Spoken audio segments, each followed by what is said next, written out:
देश की सीमाओं की सुरक्षा सुनिश्चित करूं और मेरा यह दायित्व है कि अपनी सेना के साथ मिलकर देश के ऊपर आंख उठाने वालों को मुंहतोड़ जवाब दूं।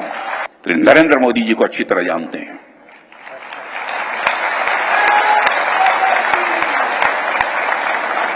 उनकी कार्यशैली से भी अच्छी तरह परिचित हैं, उनकी दृढ़ता से भी अच्छी तरह परिचित हैं।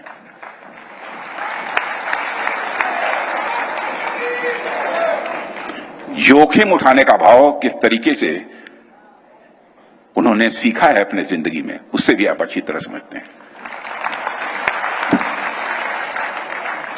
मैं आपको आश्वस्त करना चाहता हूं कि प्रधानमंत्री मोदी जी के नेतृत्व में जैसा आप चाहते हैं वैसा होकर रहे।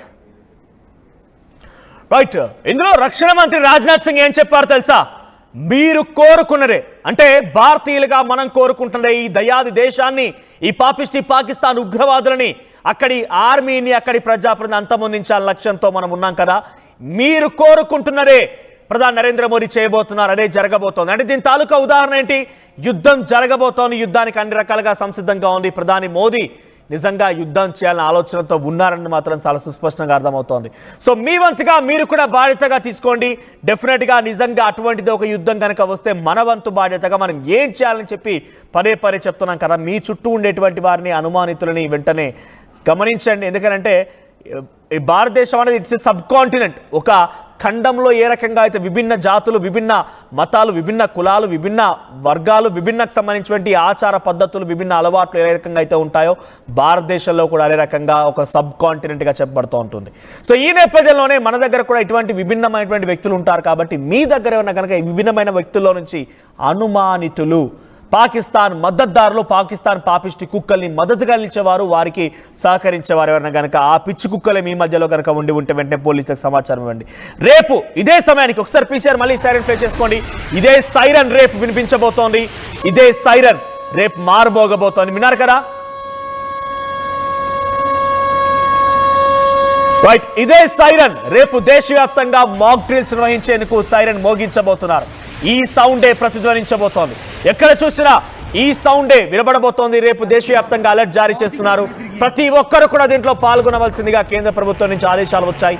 సో ఇప్పటికే రాష్ట్రాల వారికి ఆదేశాలు జారీ చేశారు. పోలీసులకి, అందరికీ, ఆర్మీ బలగాలకు కూడా ఆదేశాలు వచ్చాయి. సో యుద్ధమే కనుక జరిగితే, యుద్ధమే కనుక వస్తే, అంటే అన్ని రకాలుగా సంసిద్ధంగా ఉన్నాయి, ఇంకా వస్తే, జరిగితే అనేది పదాలు ఇక్కడ మనం వాడకూడదేమో, ఇది సమంజసం కాదేమో. ఈ సందర్భంలో యుద్ధం జరగబోతోంది కాబట్టి ప్రతిఘటించేటువంటి స్థానంలో పాకిస్తాన్ ఉంది. కాబట్టి మన దేశంలో కూడా అక్కడక్కడ కొన్ని దాడులు జరిగే అవకాశం ఉంది. దాని తాలూకా తట్టుకోగలిగేటువంటి శక్తిని భారత ప్రజల్లో ఎటువంటి ఆందోళన కలిగించకుండా, ఆందోళనకు గురవ్వకుండా వారిని అలర్ట్ చేసే విధంగా ఇటువంటి సిచ్యువేషన్ని ఎదుర్కోవడానికైనా కూడా భారత ప్రజలు సంసిద్ధంగా ఉండడం కోసం అని చెప్పి రేపు దేశవ్యాప్తంగా ఈ మాక్ డ్రిల్ వేయించబోతోంది భారత ప్రభుత్వం.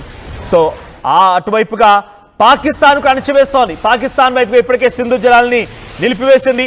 అక్కడ జల విద్యుత్ ఉత్పత్తి జరగడం లేదు. అక్కడ ఎటువంటి పరిస్థితుల్లో కూడా ప్రొడక్షన్ లేదు. అక్కడ అగ్రికల్చర్ యూసేజ్ కోసం వాటర్ లేవు, తాగడానికి నీళ్ళు, అనేక రకాలుగా ఇబ్బంది పడుతోంది. నీటి బాంబుని పేల్చుతూ చాలా సైలెంట్గా అక్కడికి వెళ్లకుండా అనే ఒక బిగ్గెస్ట్ బాంబుని అక్కడ పేల్చేసింది భారత ప్రభుత్వం. సో నిన్న అటు కేంద్ర రక్షణ కార్యదర్శితో రాజేష్ కుమార్తో భేటీ తర్వాత ఈ నిర్ణయం తీసుకున్నట్టు తెలుస్తోంది.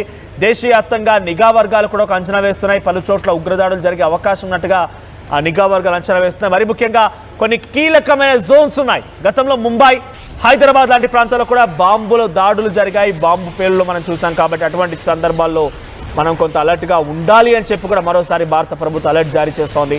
ఇక్కడ కొంత హై అలర్ట్ని జారీ చేయడంతో పాటుగా అక్కడ నిజంగానే కనుక జరిగితే ఏం చేయాలనే విషయం పైన ప్రజలకి ఒక మాక్ డ్రిల్ రూపంలో విషయాన్ని చెప్పబోతోంది. మరీ ముఖ్యంగా సింధు జలాల్ని ఏమాత్రం కూడా కిందికి వదిలే ప్రసక్తే లేదు. కాబట్టి కొన్ని కీలకమైన ప్రాజెక్టులని పూడికి తీత కార్యక్రమం, అంటే అక్కడ కనుక పూడిక తీస్తే ఎక్కువ మొత్తంలో నీళ్లు మనం స్టోర్ చేసుకోవచ్చు. కాబట్టి అటువంటి కార్యక్రమాన్ని కొనసాగిస్తోంది. బగలిహార్, సలాల్ జలాశయాల్లో తొలిసారిగా ఈ పూడిక తీత కార్యక్రమం కొనసాగుతోంది. సో నీటి బాంబు, అలా తర్వాత ఎల్ఓసి వెంట దాడులకి, సైనిక చర్యలకి ఎదురుదాడి, తర్వాత పాక్ ఉద్రిక్తతల నేపథ్యంలో అటు దేశ విదేశాల నుంచి వచ్చేటువంటి సపోర్ట్, ఇవన్నీ చూసుకొని కలగలుపుకొని భారత ప్రభుత్వం ముందుకు వెళ్తోంది. సో ఒకసారి మీరు కూడా నాతో పాటు చెప్పండి, మేరా భారత్ మహాన్. ఎట్టి పరిస్థితుల్లో కూడా మన ప్రజల్లో మనోస్థైర్యాన్ని ధైర్యాన్ని దెబ్బ తీయకూడదు. మనం వారికి చాలా మద్దతుగా ఉండాలి, పెద్ద ఎత్తున వారికి సపోర్ట్గా నిలవాలి. భారత ప్రభుత్వానికి, భారత ఆర్మీకి సహకరిస్తూ మన భారతదేశపు జెండాని రెపరెపలాడించాలి. ఈ యుద్ధంలో విజయాన్ని సాధించాలంటే మనందరి బాధ్యత, కర్తవ్యం కూడా ఉంది. ఒకసారి మీరు కూడా రేపు ఇదే సమయానికి సైరన్లు మాక్ డ్రిల్ వినొచ్చు. ఎక్కడ జరుగుతుంది, ఏంటి, ఎలా జరుగుతుంది అనేది భారత ఆర్మీ స్పష్టంగా రేపు అంటే ఇవాళ సాయంత్రం కల్లా షెడ్యూల్ విడుదల చేసే అవకాశం ఉంది. మన హైదరాబాద్లో, మన తెలంగాణలో, మన విజయవాడ, మన వైజాగ్, మన తెలుగు ప్రాంతాల్లో కూడా ఇటువంటి మాక్ డ్రిల్స్ జరుగుతాయి. సో అందరూ కూడా తప్పనిసరిగా వాటికి అటెండ్ అవ్వండి. ఎటువంటి చర్యలు తీసుకోవాలి, ఒక భారతీయ పౌరుడిగా, భారతీయ యువకుడిగా రక్తం మరుగుతున్నటువంటి పాకిస్తాన్ పైన దాడి చేయాలి, పాకిస్తాన్ అంతమొందించే లక్ష్యంతో ఉన్న వ్యక్తులుగా మనమందరం కూడా దాంట్లో భాగస్వాములు అవుదాం. సో మాక్ డ్రిల్లో ఏం జరుగుతుంది విషయాల పసిగడదాం. సో రేపటి రోజు నిజంగానే కనుక యుద్ధం జరిగితే మన వంతు బాధ్యత ఏంటి అనేది మనం గుర్తెరుగుదాం. ఒకసారి మీరు నాతో పాటుగా మేరా భారత్ మహాన్ అనేటువంటి నినాదాన్ని కొనసాగించండి. మీరు ఈ యొక్క నినాదాన్ని, ఈ సౌండ్ని పాకిస్తాన్ వరకు వినిపించే విధంగా, ఒక్కసారి మారుమోగించే విధంగా వినిపించాల్సిన అవసరం ఉంది. సో మీరేం ఎక్స్పెక్ట్ చేస్తున్నారు, ఎలా జరగబోతోంది, ఏ రకంగా ఉంటే బాగుంటుంది అనేది మీ అభిప్రాయాన్ని కామెంట్ చేయండి.